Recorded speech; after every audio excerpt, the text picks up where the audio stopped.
Vamos lá, vamos por exemplo. Vamos supor que eu estou misturando nitrato de chumbo, ou seja, 10 ml de nitrato de chumbo, 2, a 0,0010 mol por litro, e 5 ml de ácido clorídrico, 0,015 mol por litro. E eu tenho KPS aqui dos cloretos de chumbo de 1,7 vezes 10 a menos 5. Show? E aí, a gente quer saber, no caso, se há ou não precipitação. Bom, primeiramente, tem que montar a reação. O que está acontecendo? Entender qual é o processo que está acontecendo. A gente está misturando nitrato de chumbo e HCl. Isso vai gerar pra gente o quê? Uma reação de dupla troca, então vai gerar cloreto de chumbo mais ácido nítrico. Ok? Aqui, no caso, aqui tem 2 e aqui tem 2. E lembrando também que aqui, ó, cloreto de chumbo é um precipitado. Vamos lá. Só que o que está acontecendo basicamente? Basicamente, se a gente está misturando, está ocorrendo uma diluição na concentração das minhas soluções que eu coloquei no início, tá certo? Então, eu tenho que calcular qual é a concentração final de cada uma. Como assim? Pro chumbo, eu vou fazer isso pro chumbo e pro cloreto. Como assim? Concentração de chumbo 2+, inicial, vezes o volume inicial, vai ser igual a concentração de chumbo 2+, final, vezes o volume final. Qual é a concentração inicial? Ora, a concentração inicial tá aqui, ó. 0,0010 mol por litro. Vezes volume inicial. É o quanto que eu peguei de alíquota, ou seja, 10 ml. Concentração final. Eu não sei quanto que é.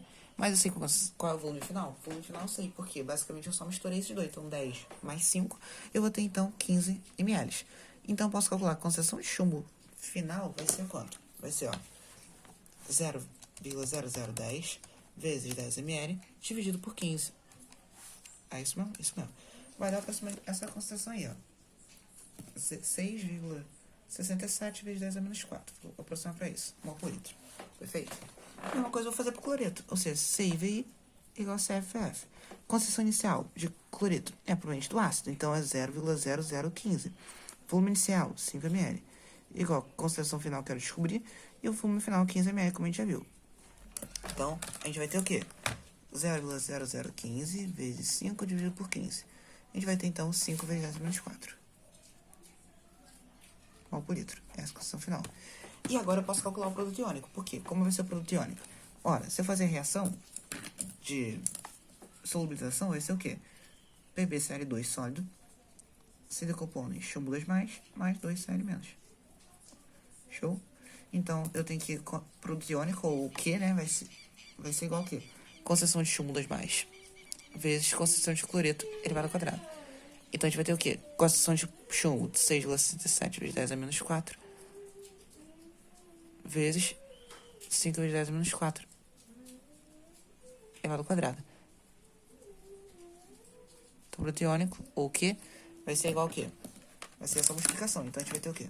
6,67, eita, 6,67, ESP, menos 4, vezes, agora, 5S menos 4 ao quadrado. Isso vai pra gente esse valor. 1,6675 vezes 10 a menos 10. E agora a gente vai comparar com o quê? Com o KPS. Olha, o KPS, dado pelo problema, é quanto? É 1,7 vezes 10 a menos 5. Ok? Repare uma coisa. Eu acabei trocando dado aqui na questão, né? Aqui a concentração de HCl é 0,015. Eu coloquei um zero a mais. Agora que eu tô reparando por que tá dando errado. Então, agora sim, 0,015. Então, recalculando a concentração de cloreto, vai ser o quê? 0,015 vezes 5 dividido por 15. Agora sim vai dar valor. 5 vezes 10 a menos 3. Então, corrigindo, 5 vezes 10 a menos 3. Aqui também 5 vezes 10 a menos 3. E recalculando o produto iônico, agora vai ser, então, isso elevado ao quadrado vezes 6,67 ESP menos 4. Agora sim, deu o valor, que é de 1,6675 vezes 10 a menos 8. Ok? E o nosso querido KPS é de quanto? O nosso KPS é de 1,7 vezes 10 a menos 5. E se a gente observar, ó, quem é maior? Ora, o KPS é muito maior. KPS é muito maior que o produto iônico. E se o KPS é maior que o produto iônico, a gente recai no primeiro caso, onde o produto iônico é menor que o KPS. Ou seja, isso daqui dá pra gente que o quê? Posso escrever assim também? O produto iônico é muito menor que o KPS. E, consequentemente, não há precipitado. Por quê? Por conta justamente dessa relação aqui que a gente acabou de descobrir. ok?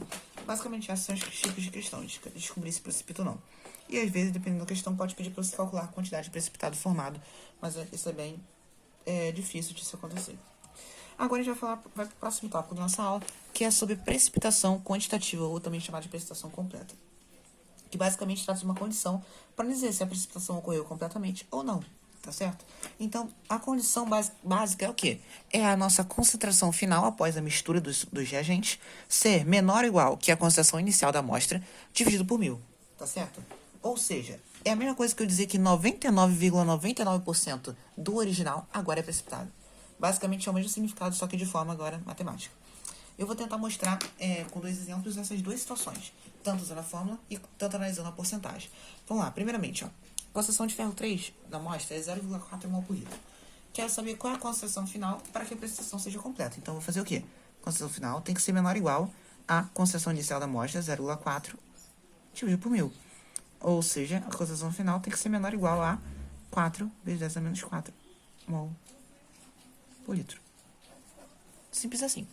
Segundo exemplo, concentração de prata inicialmente é 1 vezes 10 a menos 2 mol por litro. E afinal, 1 vezes 10 a menos 6. Quero saber se ocorreu uma precipitação completa ou precipitação quantitativa. O que eu vou fazer? Vou trabalhar com porcentagem. Então, eu vou ter que a concentração inicial da amostra, 1 vezes 10 a menos 2 mol por litro, equivale a 100% da minha concentração de prata que eu tenho na minha solução. 1 vezes 10 a menos 6 mol por litro, que é a concentração final, corresponde a quanto? Ora, se eu fazer essa regra de 3, eu vou achar que esse valor corresponde a 0,01%, certo? Em solução. Perfeito?